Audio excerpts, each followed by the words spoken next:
Modern learning channel में आपका स्वागत है। मैं हूं बबन लाहने। यदि आपको वीडियो पसंद आता है तो लाइक कीजिए, शेयर कीजिए और कमेंट कीजिए और चैनल को सब्सक्राइब करना मत भूलिए। नमस्कार दोस्तों, हमारा आज का वीडियो है अब कहां एक दूसरे के दुख से दुखी होने वाले। यह पाठ सीबीएसई की कक्षा 10वीं का यह पाठ है। इस पाठ के लेखक है प्रसिद्ध कवि और लेखक निदा फाजली। निदा फाजली का जीवन परिचय। निदा फाजली का जन्म 12 अक्टूबर 1938 तथा मृत्यु 8 फरवरी 2016 को हुई। इनका असली नाम मुक्तदा हसन था। दिल्ली में पिता मुर्तजा हसन और मां जमील फातिमा के घर पैदा हुए। वह हिंदी और उर्दू के मशहूर शायर, लेखक, संपादक और फिल्मी गीतकार थे। निदा फाजली उनका लेखन का नाम है। निदा का अर्थ है स्वर या आवाज। फाजिला कश्मीर के एक इलाके का नाम है जहां से निदा के पुरखे आकर दिल्ली में बस गए थे। एक दिन सुबह वह मंदिर के पास से गुजरे जहां पर उन्होंने किसी को सूरदास का भजन मधुबन तुम क्यों रहत हरे, बिरह वियोग श्याम सुंदर के ठाड़े क्यों न जरे गाते सुना, जिसका उनके मन पर गहरा प्रभाव पड़ा। इनकी प्रसिद्ध रचनाएं हैं कविता संग्रह लफ्जों का पुल, मोर नाच, आंख और ख्वाब के दरमियां, खोया हुआ सा कुछ, आंखों भर आकाश, सफर में धूप तो होगी, मौसम आते जाते हैं। इनकी आत्मकथा है दीवारों के बीच, दीवारों के बाहर। निदा फाजली नामक एक पुस्तक प्रकाशित है जिसके संपादक है कन्हैया लाल नंदन। संस्मरण है इनके मुलाकातें, सफर में धूप तो होगी, तमाशा मेरे आगे। उन्हें साहित्य अकादमी पुरस्कार समेत कितने ही पुरस्कार और सम्मान मिले। मनुष्यों के साथ साथ पशु पक्षियों का भी यह देश है। यह पूरी पृथ्वी जो है यह इस पर न केवल मनुष्य का अधिकार है बल्कि यहाँ पर पशु पक्षी और छोटे मोटे जो जीव जंतु है यह उनका भी देश है, उनकी भी यह पृथ्वी है। तो इस तरह से उन्होंने जो मनुष्य धीरे धीरे पूरी पृथ्वी पर कब्जा करके बैठा है और इस वजह से जो भी जीव जंतु या पशु पक्षी जो भी है उन्हें मजबूरन अपना स्थान छोड़ना पड़ा है या फिर जंगलों के काटे जाने की वजह से उनकी जातियां भी नष्ट हो गई है। तो इस तरह इसी समस्या पर उन्होंने यहाँ पर प्रश्न चिन्ह उठाया है। पहले जमाने में ऐसा नहीं हुआ करता था। पहले जमाने में जो मनुष्य है यह पशु पक्षियों के बारे में भी सोचा करता था। इस बारे में उन्होंने अनेक उदाहरण बताए हैं कि उन उदाहरणों में मनुष्य पशु पक्षी तथा जानवरों की देखभाल कैसे किया करते थे और उनके बारे में कैसे सोचा करते थे। सबसे पहली बार उन्होंने बाइबल के सुलेमान अर्थात जिसे कुरान में सुलेमान कहते हैं उनका उदाहरण दिया है। जो सुलेमान थे वह ईसा के 125 वर्ष पूर्व बादशाह थे और न केवल वह मनुष्यों के बादशाह थे बल्कि वो पशु पक्षी तथा जानवरों के भी वह हाकिम थे। वह मनुष्य की बोली के साथ साथ पशु पक्षियों की बोली को भी समझते थे। तो इसीलिए उन्हें पशु पक्षियों से अधिक लगाव था, यह उनको जानते थे। तो एक बार क्या होता है, वो पूरी फौज को लेकर वो एक जगह से दूसरी जगह पर जा रहे थे। तो जैसे ही वो घोड़ों पर उनकी सेना जा रही थी तो रास्ते में चींटियां देखती है कि उधर से बड़ी फौज आ रही है। तो बड़ी फौज आने के कारण वो चींटियां आपस में एक दूसरे से कहती हैं कि चलो चलो जल्दी जल्दी अपने बिलों में चलो, उधर से फौज आ रही है, वो हमें कुचल देगी।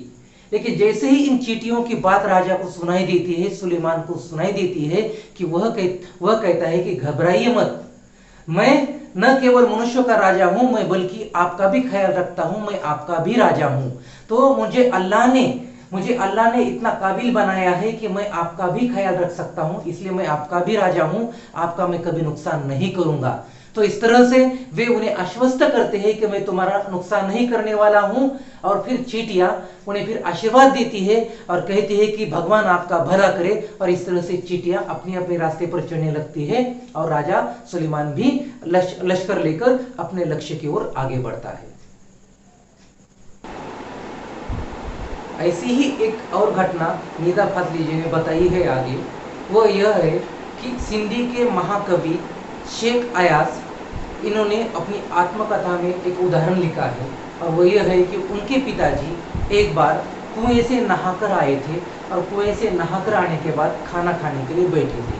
उनकी माँ उन्हें खाना परोसती है और वो खाने के लिए बैठ जाते हैं। जैसे ही वो खाना खाने के लिए रोटी का कोर तोड़ते हैं और मुंह में डालने लगते हैं, तब देखते हैं कि अपनी बाजू पर एक काला चौंटा रेंग रहा है। चौंटा अर्थात जिसे हम मुंगुला कहते हैं, मराठी में मुंगुड़ा।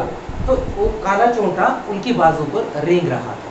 तो जैसे उन्होंने देखा तो वो थोड़े से सोच में पड़ गए और वो खाते खाते उठने लगे। तो शेख अयाज की माँ कहती है कि क्या खाना अच्छा नहीं बना है, क्या आप बीच में ही छोड़कर जा रहे हो?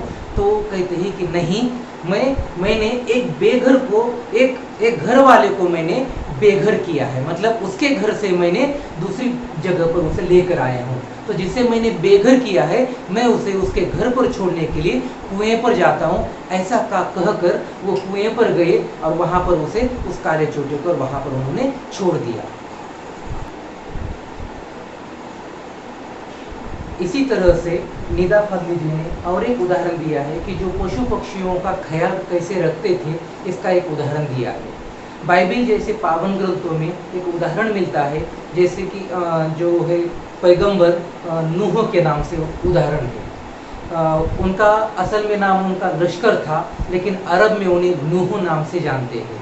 तो इसके पीछे भी एक कथा है कि एक बार वो रास्ते से जा रहे थे तो उनके पास एक जख्मी कुत्ता आता है जो कि थोड़ा सा गंदा होता है। वो उनके पास आता है और वो कहते हैं कि यार छी गंदे कुत्ते, मेरे पास मत आ, दूर जा, ऐसा कहते हैं। तो जैसे ही वो कुत्ते को यह बात कहते हैं तो कुत्ता कहते हैं कि न मैं नसीब से मेरी पसंद से कुत्ता हूँ और न तुम अपनी पसंद से इंसान हो, बल्कि ये तो बनाने वाला हमें तो ईश्वर है, अल्लाह है, उसने आपको इंसान बनाया है और मुझे कुत्ता बनाया है। तो ये सब बनाने वाला अल्लाह के कर्मों से होता है।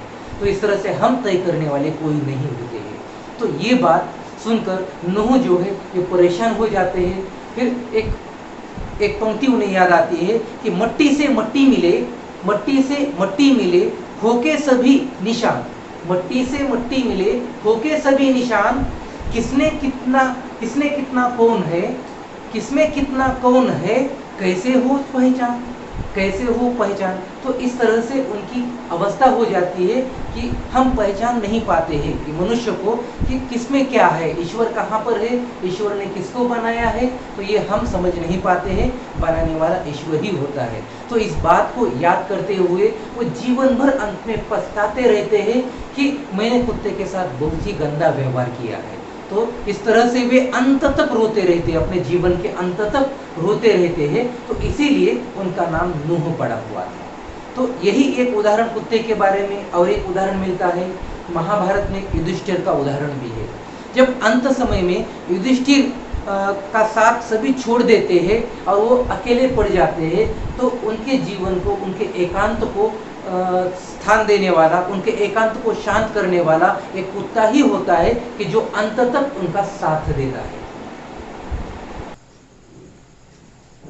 आगे लेखक कहते हैं कि दुनिया वजूद में कैसे आई, अर्थात दुनिया का निर्माण कैसे हुआ, यह विज्ञान अपनी तरह से बताता है, तो धार्मिक ग्रंथ अपनी अपनी तरह से बताते हैं। तो इसके पीछे का इतिहास कैसा भी क्यों न हो, लेकिन सबसे महत्वपूर्ण बात यह है कि ये जो दुनिया निर्माण हो गई तो इसमें केवल मनुष्य ही नहीं रहता था, बल्कि यहाँ पर पशु पक्षी, छोटे बड़े जीव जंतु सभी रहा करते थे और ये दुनिया सभी की थी। लेकिन जैसे ही मनुष्य आगे बढ़ता गया, बुद्धि के बल पर उन्होंने सभी के ऊपर विजय प्राप्त कर ली और धीरे धीरे उसने पूरी दुनिया पर कब्जा कर लिया। और जो उनकी जमीनें थी वो जमीनें भी मनुष्य ने हड़प ली। यहाँ तक कि जंगल भी काट दिए, रास्ते में आने वाले पेड़ों को काट दिया, नदी नालों को मोड़ दिया। तो इस तरह से बहुत सारे बदलाव उसने किए। तो इसके कारण जो है बहुत सारे बदलाव हो गए और मनुष्य ने सभी जातियों पर विजय प्राप्त कर ली।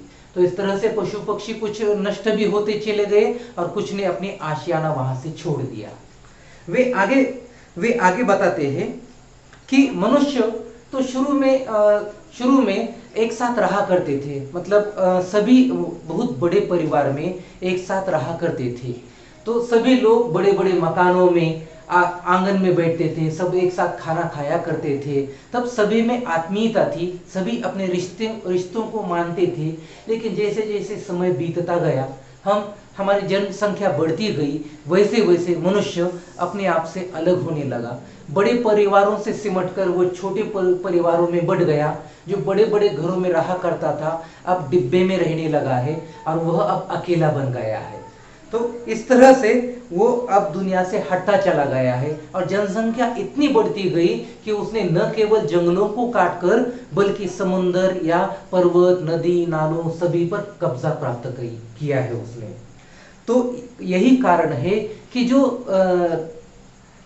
जो प्रकृति है, प्रकृति में बार बार बदलाव आता है। जो पेड़ों के काटने की वजह से या समुद्र को पीछे धकेलने की वजह से, पर्वतों के नष्ट होने की वजह से प्रकृति में निरंतर बदलाव आते रहता है। इसका एक ज्वलंत उदाहरण कुछ वर्ष पूर्व मुंबई में जो एक तूफान आया था उसके रूप में हम देख सकते हैं। तो इसी तरह से जलजला आना, तूफान आना, ज्वालामुखी का उद्रेक होना, तो ये प्राकृतिक संकट या आपदा जो आते हैं तो इसी के कारण होते हैं कि हमने उन पर जबरदस्ती की है। हम जो प्रकृति है उस पर हम विजय पाना चाहते हैं। और एक उदाहरण देते हुए लेखक कहते हैं कि एक बार क्या हो कि हम क्या करते, समुद्र को भी हमने पीछे ढकेला है। पहले समुद्र जो है वह आराम से बैठा हुआ था, लेटा हुआ था। बाद में हमने उसे थोड़ा थोड़ा पीछे धकेलना शुरू किया। वहां के जंगल वो सब हमने हटा दिए, वहां पर भी हमारी बस्ती तैयार हो गई। तो जंगल पीछे पीछे हटता गया। फिर जंगल को हमने इतना परेशान किया, फिर हमने समुद्र को इतना, माफ कीजिए, समुद्र को हमने इतना परेशान किया कि समुद्र पीछे पीछे हटता गया। फिर वो थोड़ा सा बैठ गया। बैठने के लिए भी उसे परेशानी होने लगी, तो फिर वो उकड़ू बैठ गया और उकड़ू बैठने में भी उसे परेशानी होने लगी, तो वो खड़ा हो गया। तो खड़े होने के लिए भी जब उसे परेशानी होने लगी तब उसने गुस्सा किया, उसने क्रोध दिखाया। और हम जानते ही हैं बड़े लोगों को, महान लोगों को गुस्सा बहुत कम आता है, लेकिन जब आता है तो उनके गुस्से को रोक पाना संभव नहीं होता है। तो समुद्र को भी गुस्सा आया, तो उसने भी क्या किया, फिर एक बार 3 जहाजों को ऐसा अलग अलग 3 दिशाओं में फेंक दिया कि उनका अता पता भी नहीं रहा। एक जहाज को उसने वर्ली के समुद्र में फेंक दिया, दूसरे जहाज को उसने बांद्रा के क्वार्टर रोड के सामने फेंक दिया और तीसरे जहाज को उसने गेटवे ऑफ इंडिया पर फेंक दिया। तो इस तरह से समुद्र ने अपना गुस्सा दिखा दिया। तो इस समुद्र के उदाहरण के माध्यम से भी लेखक हमें यह बताना चाहते हैं कि हम प्रकृति पर भी विजय पाना चाहते हैं। मतलब जो प्राकृतिक देन है हमारे लिए, तो उन पर भी हम विजय प्राप्त करना चाहते हैं। हम प्रकृति को जहां चाहे वहां पर मोड़ना चाहते हैं। जंगलों को नष्ट करके हमने वहां पर बस्ती का निर्माण किया है। नदी नालों को हमने मोड़ दिया है, वहां पर भी हमने बस्ती की है। और यहाँ तक कि समुद्र को भी पीछे धकेलते धकेलते हमने वहां पर भी बस्ती की है। तो इस तरह से प्रकृति का कोप हमारे ऊपर दिखाना सहज ही है। आगे वे अपनी माँ का भी उदाहरण देते हैं। तो एक बार क्या हो जाता है, उनकी माँ कहती थी, लेखक की माँ कहती थी कि सूरज ढलने के बाद आंगन के पेड़ों को, उनके पत्तों को तोड़ना नहीं चाहिए। यदि ऐसा किया जाए तो पेड़ के पत्ते या पेड़ जो है वो रोने लगता है। यहाँ की दिया बत्ती के वक्त फूलों को भी तोड़ना नहीं चाहिए, क्योंकि फूल बदुआ देते हैं। और उनकी माँ कहा करती थी कि दरिया पर जाओ तो उसे सलाम किया करो, वह खुश होता है। तो इस तरह से प्रकृति की पुजारी उनकी माँ थी। लेखक की माँ जो थी वह प्रकृति की पुजारी थी, वह प्रकृति को भी ईश्वर का अवतार मानती थी। बाद में वो कहती थी कि कबूतरों को मत सताया करो, वे हजरत मोहम्मद को अजीज होते हैं। अर्थात कबूतरों को भी सताना नहीं है, पशु पक्षियों को भी सताना नहीं है। वह भगवान के, वह ईश्वर के प्रिय होते हैं, लाडले होते हैं। उन्होंने इन्हें अपनी मदार के नीले गुंबद पर घोंसले बनाने की इजाजत दे रखी है। तो इस तरह से उन्होंने कबूतरों को भी अपने घर पर आशियाना बनाने की इजाजत दे दी थी। उनका कहना था, सबकी पूजा एक सी अलग अलग है रीत, सबकी पूजा एक सी अलग अलग है रीत, मस्जिद जाए मौलवी कोयल गाए गीत। तो इस तरह से वे सभी का ख्याल रखा करती थी। तो उन्होंने एक उदाहरण दिया है, लेखक ने अपने ही घर का एक उदाहरण दिया है कि माँ कैसे कबूतरों का ख्याल रखती थी वो आगे बताते हैं कि ग्वालियर में उनका एक मकान था और उस मकान के दालान में अर्थात मैदान में यहाँ पर 2 रोशनदान थे, तो 2 खंबे थे, तो उसमें कबूतर के एक जोड़े ने घोंसला बना लिया था। तो उस पर कबूतरों के एक जोड़े ने घोंसला बना लिया था। तो एक बार क्या होता है, बिल्ली आती है और वो जो कबूतरों ने घोंसला बनाकर उसमें 2 अंडे दिए रहते हैं, तो उसमें से उस पर कूद कर उसमें से एक अंडा गिरा देती है।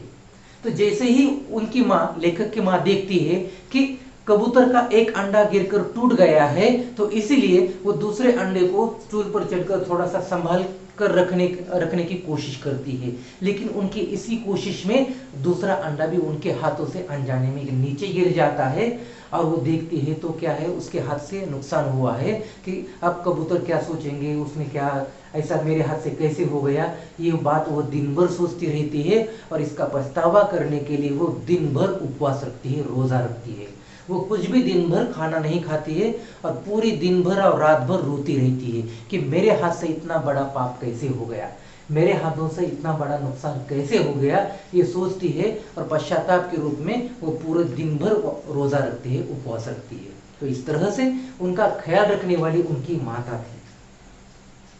आगे वे कहते हैं, लेखक कहते हैं कि उनका घर ग्वालियर में था, तो ग्वालियर से मुंबई जाते जाते वहां पर बहुत सारे जंगल दिखाई देते थे, लेकिन अब मुंबई में उन्होंने एक घर खरीद लिया है, वर्सोवा में उनका आज का अभी का घर है।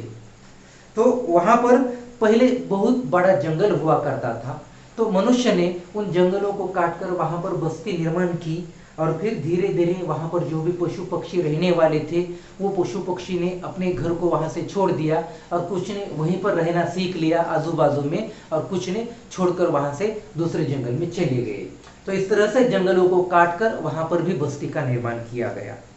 तो वे अपने घर का उदाहरण देते हैं कि अभी भी उनके घरों में एक कबूतरों का जोड़ा आता है और वहां पर एक घोंसला बनाता है और वह घोंसला बनाकर उसमें अंडे देकर उसमें से कबूतर के बच्चे बाहर आ जाते हैं और वो जो है दिन भर वहां पर थोड़ी सी उनकी शरारतें होती रहती है, इधर से उधर उड़ना करना, तो बच्चे भी उनके जो है चिल्लाते रहते हैं। तो जो लेखक की पत्नी है उनको थोड़ी सी परेशानी लगती है, यहाँ तक कि लेखक की कुछ महत्वपूर्ण कबीर या मिर्जा गालिब की पुस्तकें भी कहीं पर गिरा देते हैं या गंदे कर देते हैं। तो इस तरह से घर में परेशानी होती है, इसलिए उनकी पत्नी उस जगह को जो अंदर आते थे वो खिड़की में जाली लगा देती है, कबूतरों के जो बच्चे थे उन बच्चों को भी एक जगह से उस जगह से हटा देते हैं और जाली लगाकर कबूतरों को बाहर कर देती है। तो इस तरह से आज के युग में मनुष्य कितना निर्मम बना हुआ है इसका उदाहरण वे अपने ही परिवार से देते हैं। वे कहते हैं कि अब न पशु पक्षियों के बारे में सोचने वाला सुलेमान है और न अब मेरी माँ है या न और कोई नूह है, नूह जैसे आदमी है। तो इस तरह का आदमी, आज मनुष्य आज निर्दय हो चुका है, उसे किसी भी बात की परवाह नहीं है, वो सिर्फ अपनी ही सोचता है, पशु पक्षियों का ख्याल नहीं रखता है। तो इस तरह से कहानी का समापन करते हुए, अंत करते हुए वह अपने ही उदाहरण से बताते हैं कि अब मनुष्य यानी कि अब मनुष्य दूसरों के दुख में दुखी होने वाला नहीं है, अब उसे सिर्फ अपनी ही चिंता है, अपने ही स्वार्थ को देखता रहता है। इस आधुनिक युग में मनुष्य को किसी की भी चिंता नहीं है, अब दूसरों के दुख से दुखी होने वाले अब कोई भी नहीं है। तो इस तरह की समस्या हमारे सामने रखते हुए लेखक यहाँ पर पाठ का समापन करते हुए और हमें एक संदेश देते हैं कि यह पृथ्वी, ये पूरा जहां, ये पूरा आशिया जो है यह पशु पक्षी और प्राणियों का भी है, तो ये उनका भी अधिकार है। भले ही हमने अपनी बुद्धि के बल पर इस पर अधिकार जमा लिया है, लेकिन यहाँ पर रहने का अधिकार भी उनका भी उतना ही है।